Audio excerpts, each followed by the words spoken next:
Amis de la revue de presse, bonjour. L'actualité nationale est largement dominée ce vendredi par l'attente fébrile des résultats des élections législatives et communales du 11 janvier 2026. 4 jours après le scrutin, le suspense reste entier et tient le peuple béninois en haleine. À la une de Fraternité, le ton est dominé. Déjà 4 jours, suspense insoutenable. Le journal traduit l'impatience générale qui gagne l'opinion publique. Dans le même esprit, la boussole indique que le processus électoral entre dans sa phase la plus décisive. Ce vendredi, la Commission électorale nationale autonome Sénat est attendue pour rendre publiques les grandes tendances issues des urnes, un moment crucial qui capte l'attention nationale. Résultat des élections couplées 2026, le Bénin suspendu aux annonces de la Sénat, titre le journal en manchette. Dans la foulée, plusieurs quotidiens annoncent la prochaine prise de parole de la Cour constitutionnelle attendue après la publication des tendances. À ce sujet, Dabarou rapporte que la haute juridiction promet de respecter strictement les délais légaux. Le Télégramme confirme pour sa part que la Cour constitutionnelle proclamera les résultats définitifs 72 heures après la réception des résultats certifiés de la Sénat. Pendant ce temps, la tension monte au sein des formations politiques. L'informateur bat à sa une, résultats des législatives et communales 2026, impatience et angoisse au sein des partis.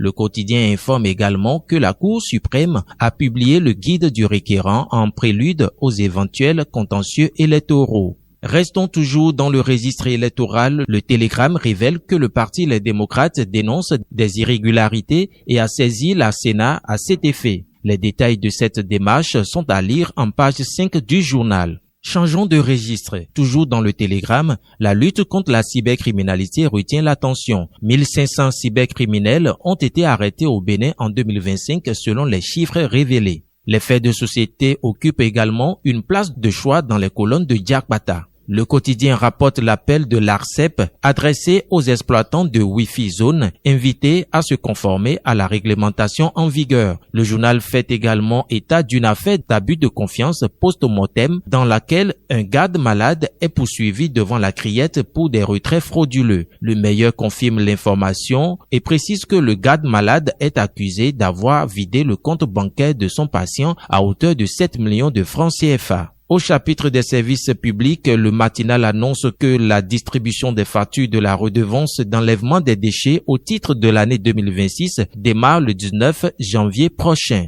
Nous refermons cette revue de presse par l'actualité diplomatique. Libération et Le Meilleur annoncent un renforcement du partenariat stratégique entre le Bénin et l'Inde. Les deux quotidiens évoquent les échanges entre le ministre béninois des Affaires étrangères et le nouvel ambassadeur de l'Inde près le Bénin en vue de dynamiser les relations bilatérales. Fin de la revue de presse. Merci pour votre fidélité renouvelée au programme de DB Media. Excellente journée à toutes et à tous.